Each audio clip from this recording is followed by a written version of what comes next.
Dear students, once again you are welcome in online English class, and our topic is The Portrait of a Lady by Kushwant Singh. Second lecture से आगे आज हम third lecture पे आ गए हैं। Third lecture की शुरुआत इस तरह से है, as the years rolled by we saw less of each other. पिछले दिन हमने आपको बताया था लेक्चर में कि जब लेखक के माता पिता शहर में अच्छी तरह से सेटल्ड हो गए तो उन्होंने लेखक और उसकी दादी को भी अपने पास बुला लिया था और राइटर का दाखिला जो है एक अंग्रेजी स्कूल में करवा दिया गया था।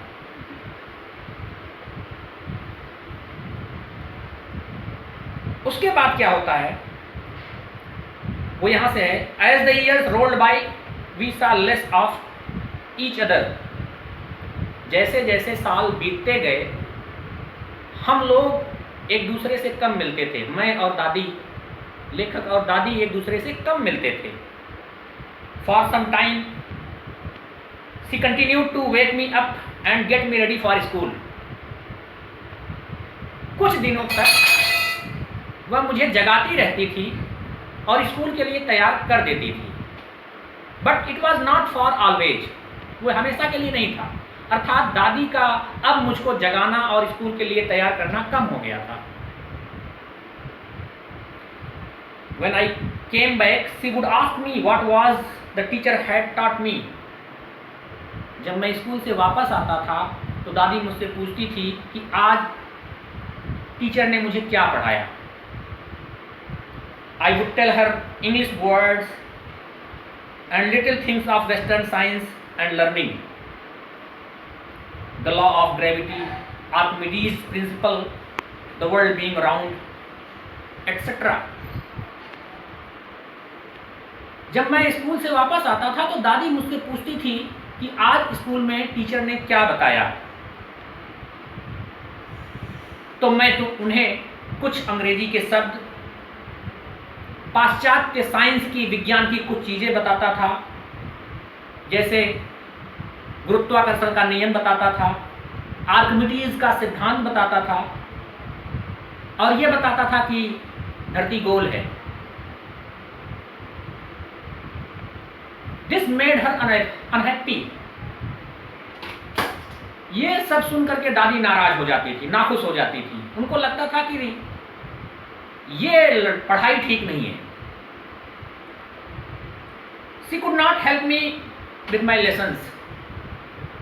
अब मेरे पाठ को सीखने में वो मेरी मदद भी नहीं कर सकती थी। She did not believe in the things they taught me at the English school. जो बातें मुझे अंग्रेजी स्कूल में पढ़ाई जाती थी दादी को उन पर विश्वास नहीं था। And was distressed that there was no teaching about God and the scriptures. और दादी इस बात से दुखी थी कि मुझे स्कूल में ईश्वर के बारे में और रिलीजियस थिंग्स के बारे में, धार्मिक बातों के बारे में नहीं बताया जाता था। दादी को इस बात का दुख था। दादी ये चाहती थी कि मुझे गॉड के बारे में बताया जाए, मुझे धार्मिक पुस्तकों का अध्ययन कराया जाए। Overall grandmother was interested in moral values. दादी जी की रुचि जो थी वो नैतिक चीजों में थी। She wanted to make me an ideal boy who is religious. वो मुझे एक ऐसा आदर्श लड़का बनाना चाहती थी जो कि धार्मिक हो, जो कि नैतिक हो। Therefore, she was not interested in Archimedes' principle, in the law of gravity, in the principle that the earth is round. उनकी रुचि आर्किमिडीज के सिद्धांत में, पृथ्वी गोल है, गुरुत्वाकर्षण के नियम में नहीं थी।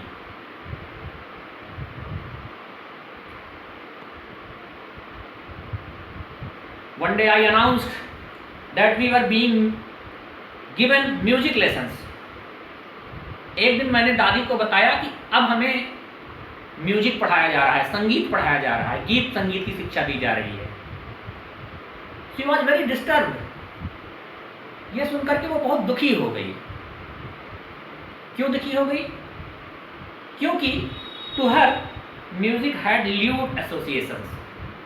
क्योंकि दादी को लगता था कि संगीत का संबंध भद्दे लोगों से है, अश्लीलता से है।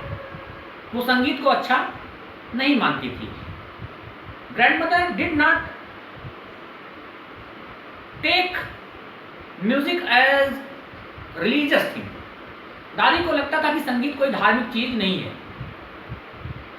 She thought that it make us somewhat corrupt. उनको लगता था कि संगीत हमें भ्रष्ट बनाती है। It was the monopoly of harlots and beggars and not meant for gentle folk. दादी ये सोचती थी कि संगीत पर हार्लॉट्स का मतलब जो वेश्याएं हैं, प्रोस्टिट्यूट्स हैं और जो भिखारी हैं, उनका अधिकार है।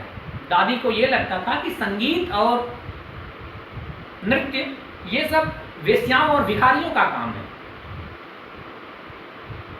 जो वेश्याएं हैं, जो भिखारी हैं, वो संगीत के भरोसे जीते हैं। मोनोपोली है उनका, एकाधिकार है। ये music is not meant for civilized people. Music जो है वो सभ्य लोगों के लिए नहीं है। शायद उनको लगता था कि जो सभ्य लोग होते हैं वो मुजरा नहीं सुनते। She said nothing, but her silence meant disapproval. दादी ये सुनकर के कि मुझे आजकल म्यूजिक सिखाई जा रही है, कुछ बोली तो नहीं, लेकिन उनकी शांति का मतलब उनकी असहमति से था। उनका चुप हो जाना इस बात का सिंबल था कि वो इस बात से एग्री नहीं करती कि मुझे म्यूजिक सीखना चाहिए। She rarely talked to me after that. उसके बाद से वो मुझसे बहुत कम ही बातें करती थी। उनको लगता था कि लड़का गलत दिशा में जा रहा है। उनको अब लगा कि माँ का लाडला बिगड़ गया, अभी म्यूजिक में जाएगा ये। When I went up to university, I was given a room of my own. जब मैं यूनिवर्सिटी में पहुंचा तो मुझे मेरा व्यक्तिगत कमरा दिया गया। The common link of friendship was snapped.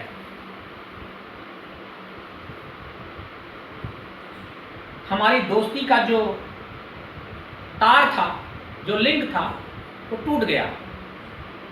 लेखक और उसकी दादी की दोस्ती का लिंक क्या था? Common room.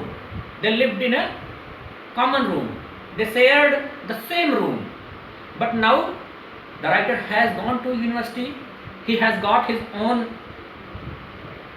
room and he is now living alone. Therefore, the common link between the writer and his grandmother snapped, broke away. My grandmother accepted her seclusion with resignation. Seclusion का मतलब एकांतवास, to live alone. Resignation का मतलब शांत भाव से, peacefully. दादी ने इस एकांतवास को बहुत ही शांति से स्वीकार किया। शांति से स्वीकार किया का मतलब कि उन्होंने हो हल्ला नहीं मचाया कि नहीं मैं इसके साथ ही रहूंगी, ये मुझे छोड़ करके नहीं जाएगा, मैं कैसे रहूंगी, ऐसा दादी ने कुछ नहीं कहा। When I went to university, she was calm at that time. जब मैं यूनिवर्सिटी गया तो वो शांत थी।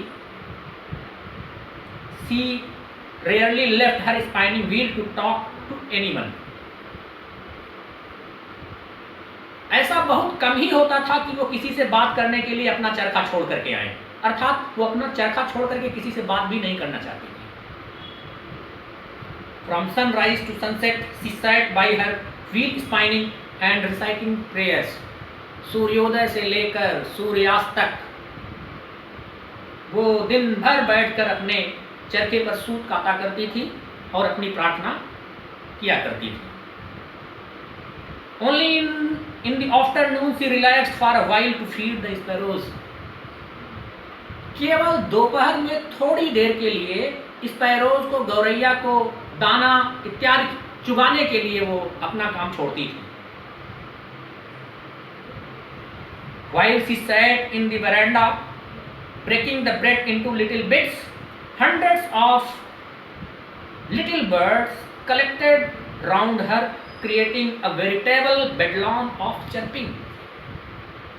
जब वो बरामदे में बैठकर चिड़ियों को चुगाने के लिए रोटी को छोटे छोटे टुकड़ों में तोड़ रही होती थी, तो उस समय उनके चारों ओर चिड़ियों का एक ऐसा झुंड इकट्ठा हो जाता था जो अपने चहचहाहट की आवाज़ से एक पागल कर देने वाला दृश्य पैदा कर देता था। अर्थात चिड़िया इतने जोर जोर से उनके आसपास चहचहाती थी कि अगर उस एटमॉस्फेयर में किसी को कुछ देर रहना पड़ जाए तो वो पागल हो जाएगा।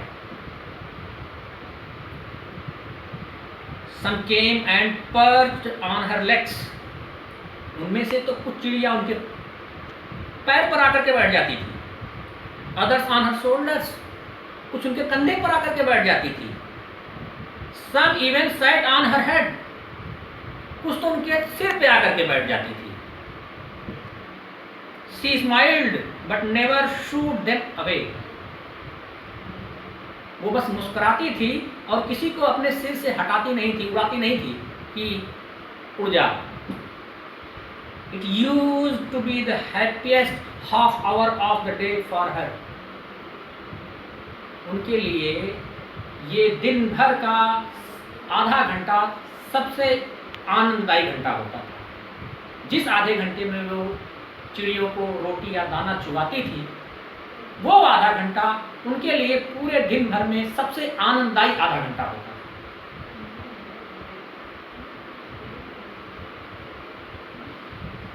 नेक्स्ट पैसेज है, When I decided to go abroad for further studies, I was sure my grandmother would be upset.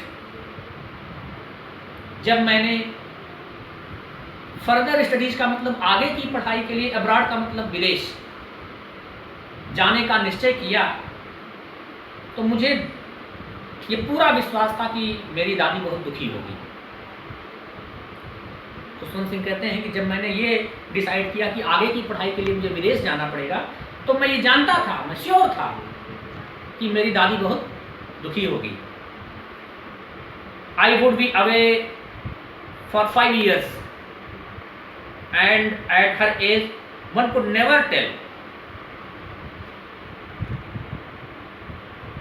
मुझे लगा कि मैं 5 सालों तक उनसे दूर रहूंगा और कोई भी उनकी आयु के बारे में कुछ नहीं कह सकता था। आयु के बारे में कुछ नहीं कह सकता था से मतलब ये है कि no one could predict how many years she would live. कोई ये नहीं कह सकता था कि दादी कितने दिन जिएंगी। It means the writer was afraid of losing his grandmother. वो ये कहता था कि कोई ये नहीं कह सकता था कि दादी कितने दिन जिएंगी। लेखक को भी इस बात का डर लग रहा था। बट माई ग्रैंडमदर कुड, लेकिन दादी कह सकती थी। जैसे लगता था कि वो जानती थी कि वो कितने दिन जिएंगी, वो अपनी उम्र की भविष्यवाणी कर सकती थी। She could predict her future, she could predict her life. She was not even sentimental. वो बहुत भावुक भी नहीं हुई, वो बहुत इमोशनल भी नहीं हुई कि मेरा पोता मुझसे दूर जा रहा है, आगे मैं जीऊंगी या नहीं जीऊंगी। She was certain of her long life. वो अपने लंबे जीवन के लिए जैसे सर्टेन थी। She came to leave me at the railway station but did not talk or show any emotion. वो मुझे ड्रॉप करने के लिए, मुझे छोड़ने के लिए रेलवे स्टेशन पर आई, लेकिन उन्होंने कोई फीलिंग और नहीं दिखाई और मुझसे कोई बात नहीं की। Her lips moved in prayer, उनके होठ अभी भी प्रार्थना में चल रहे थे। Her mind was lost in prayer, उनका मस्तिष्क प्रार्थना में ही खोया था। Her fingers were busy telling the beats of her rosary, अभी भी उनकी उंगलियां अपने माला पे चल रही थी। Silently she kissed my forehead, चुपके से उन्होंने मेरे मस्तक को चूम लिया। एंड व्हेन आई लेफ्ट, और जब मैं उनसे अलग हुआ, I cherish the moist imprint as perhaps the last sign of physical contact between us. और जब मैं उनसे अलग हुआ तो मेरे मस्तक पर हल्की सी उनके चुंबन की नमी थी, और ये मेरी दादी से मेरा आखिरी फिजिकल कांटेक्ट था। अर्थात तब से न मैं दादी को टच कर पाया और न ही दादी मुझे टच कर पाई। अब आगे से नेक्स्ट वीडियो में।